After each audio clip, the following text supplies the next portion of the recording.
പ്രഭാഷകൻ അധ്യായം 19. മദ്യപനായ തൊഴിലാളി ഒരിക്കലും ധനവാനാകയില്ല.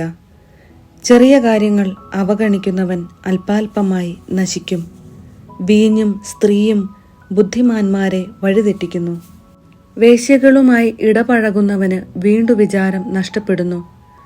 വ്രണങ്ങളും പുഴുക്കളും അവനെ അവകാശപ്പെടുത്തും. വീണ്ടു വിചാരമില്ലാത്തവൻ നശിക്കും.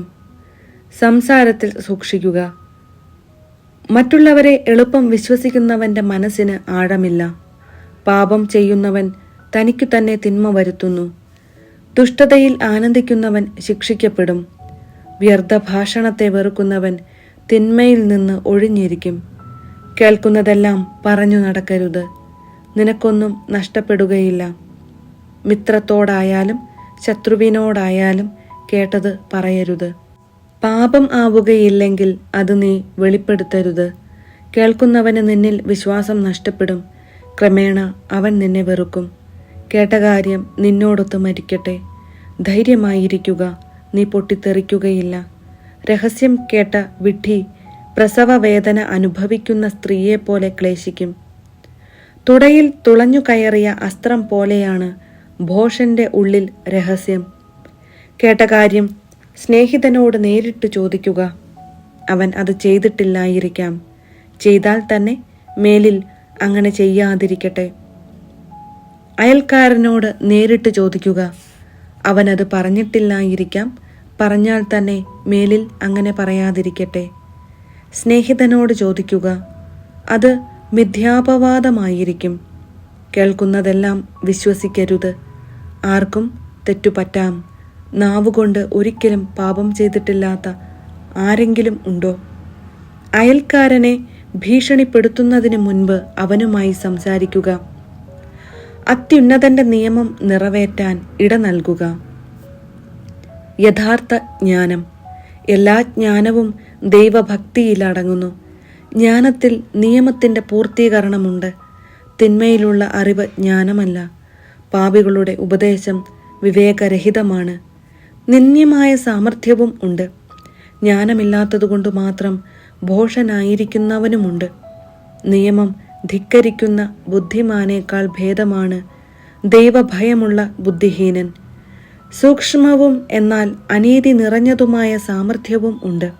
തൻ കാര്യം നേടാൻ നിഷ്കരുണം പ്രവർത്തിക്കുന്നവരുണ്ട്. ശിരസ്സു നമിച്ച് വിലപിച്ചു നടക്കുന്ന ആഭാസൻ ഉണ്ട്. അവന്റെ ഹൃദയം നിറയെ കാപട്യമാണ്. അവൻ മുഖം മറച്ച് ഒന്നും കേൾക്കുന്നില്ലെന്ന് നടിക്കും. ആരും ശ്രദ്ധിക്കാത്തപ്പോൾ അവൻ നിന്റെ മേൽ ചാടി വീഴും. അശക്തി കൊണ്ട് പാപത്തിൽ നിന്ന് ഒഴിഞ്ഞു നിന്നാലും തക്കം കിട്ടുമ്പോൾ തിന്മ പ്രവർത്തിക്കും. ബാഹ്യഭാവം നോക്കിയാണ് മനുഷ്യനെ അറിയുന്നത്. ബുദ്ധിമാനെ മുഖം കണ്ടാൽ അറിയാം. വേഷം, ചിരി, നടപ്പ് ഇവ മനുഷ്യന്റെ സത്വം വെളിപ്പെടുത്തുന്നു. പ്രഭാഷകൻ അധ്യായം 20. അവസരോചിതമായി സംസാരിക്കുക. സമയോചിതമല്ലാത്ത ശാസനയുണ്ട്. മൗനം അവലംബിക്കുന്ന ബുദ്ധിമാനുണ്ട്. കോപം ഉള്ളിൽ വയ്ക്കുന്നതിനേക്കാൾ ഭേദമാണ് ശാസിക്കുന്നത്. കുറ്റമേറ്റു പറയുന്നവന് ശിക്ഷ ഒഴിഞ്ഞു കിട്ടും. അക്രമം കൊണ്ട് നീതി നടത്തുന്നവൻ കന്യകയുടെ ശുദ്ധി അപഹരിക്കാൻ ആഗ്രഹിക്കുന്ന ഷണ്ടനെ പോലെയാണ്. മൗനം കൊണ്ട് ബുദ്ധിമാനായി കരുതപ്പെടുന്നവൻ ഉണ്ട്. അതിഭാഷണം കൊണ്ട് വെറുക്കപ്പെടുന്നവനുമുണ്ട്. മറുപടി പറയാൻ കഴിവില്ലാത്തതുകൊണ്ട് മൗനം ദീക്ഷിക്കുന്നവനുമുണ്ട്. സംസാരിക്കേണ്ടത് എപ്പോഴെന്ന് അറിയാവുന്നതുകൊണ്ട് മൗനം പാലിക്കുന്നവനുമുണ്ട്. ഉചിതമായ സമയം വരെ ബുദ്ധിമാൻ മൗനം പാലിക്കും. പൊങ്ങച്ചക്കാരനും ഭോഷനും സമയനോട്ടമില്ല. അമിതഭാഷി നിന്ദ്യനാണ്. തള്ളിക്കേറി സംസാരിക്കുന്നവനും വെറുക്കപ്പെടും. ദൗർഭാഗ്യം ഭാഗ്യമായി തീരാം. ഭാഗ്യം ദൗർഭാഗ്യമായും. നിഷ്പ്രയോജനമായ ദാനമുണ്ട്.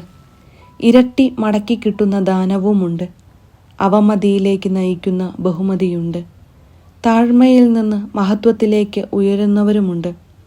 കുറഞ്ഞ വിലയ്ക്ക് ഏറെ വാങ്ങുന്നവരുണ്ട്. 7 ഇരട്ടി കൊടുക്കുന്നവരുമുണ്ട്. ബുദ്ധിമാൻ സംസാരത്തിലൂടെ പ്രീതി നേടുന്നു. ഭോഷന്റെ ഉപചാരം വ്യർത്ഥമാണ്. ഭോഷന്റെ ദാനം നിനക്ക് ഉതകുകയില്ല.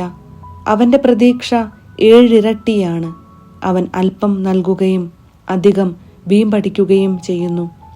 അവർ തന്നെ തന്നെ കൊട്ടിഘോഷിക്കുന്നു. ഇന്ന് കടം കൊടുത്ത് നാളെ തിരികെ ചോദിക്കുന്നവൻ നിന്ദ്യനാണ്. ഭോഷൻ പറയും, എനിക്ക് സ്നേഹിതന്മാരാരുമില്ല. എൻ്റെ സൽപ്രവൃത്തികൾക്ക് പ്രതിഫലം ലഭിക്കുന്നില്ല. എൻ്റെ അപ്പം ഭക്ഷിക്കുന്നവൻ എന്നെ നിന്ദിക്കുന്നു. എത്രയോ പേർ അവനെ പരിഹസിക്കും, അതും എത്ര പ്രാവശ്യം. വാക്കിൽ പിഴയ്ക്കുന്നതിനേക്കാൾ ഭേദമാണ് കാൽ തെറ്റി വീഴുന്നത്. ദുഷ്ടൻ അതിവേഗം നിലം പതിക്കുന്നു. അജ്ഞരുടെ അധരങ്ങൾ ആവർത്തിക്കുന്ന അവസരോചിതമല്ലാത്ത കഥ പോലെയാണ് സംസ്കാരശൂന്യൻ. ഭോഷന്റെ നാവിൽ നിന്നു വരുന്ന സൂക്തങ്ങൾ തിരസ്കരിക്കപ്പെടുന്നു. അവസരോചിതമല്ല അവൻ്റെ വാക്ക്. ദാരിദ്ര്യം പാപത്തിൽ നിന്ന് ഒരുവനെ അകറ്റി നിർത്താം. വിശ്രമവേളയിൽ മനസാക്ഷി അവനെ അലട്ടുന്നില്ല. അവമാന ഭീതിയിൽ നശിക്കുന്നവരുണ്ട്. ഭോഷന്റെ വാക്ക് ഭയന്ന് ജീവൻ ഒടുക്കുന്നവരുണ്ട്. മിഥ്യാഭിമാനം നിമിത്തം സ്നേഹിതന് വാഗ്ദാനം നൽകുന്നവൻ അനാവശ്യമായി അവൻ്റെ ശത്രുത നേടുന്നു. നുണ വികൃതമായ കറയാണ്. അജ്ഞന്റെ അധരത്തിൽ അത് എപ്പോഴും കാണും. കള്ളൻ നുണയനേക്കാൾ ഭേദമാണ്. 2 പേരുടെയും വിധി നാശം തന്നെ. നുണ പറയുന്ന പ്രവണത അപകീർത്തി വരുത്തുന്നു. അവമാനം അവനെ അനുധാവനം ചെയ്യും. ബുദ്ധിപൂർവമായ സംസാരം ഉത്കർഷത്തിന് നിദാനം. വിജ്ഞൻ മഹാന്മാരെ പ്രസാദിപ്പിക്കും. മണ്ണിൽ അധ്വാനിക്കുന്നവൻ വിളവ് കുന്നുകൂട്ടും. പ്രബലരെ പ്രീതിപ്പെടുത്തുന്നവൻ്റെ തെറ്റുകൾക്ക് മാപ്പു ലഭിക്കും. സമ്മാനങ്ങളും ദാനങ്ങളും ജ്ഞാനികളെ അന്ധരാക്കുന്നു. വായിൽ തിരുകിയ തുണി പോലെ അവ ശാസനകളെ നിശബ്ദമാക്കുന്നു. മറഞ്ഞിരിക്കുന്ന ജ്ഞാനവും അജ്ഞാതമായ നിധിയും കൊണ്ട് എന്തു പ്രയോജനം? സ്വന്തം ഭോഷത്വം മറച്ചുവെക്കുന്നവൻ സ്വന്തം ജ്ഞാനം മറച്ചുവെക്കുന്നവനേക്കാൾ ഭേദമാണ്.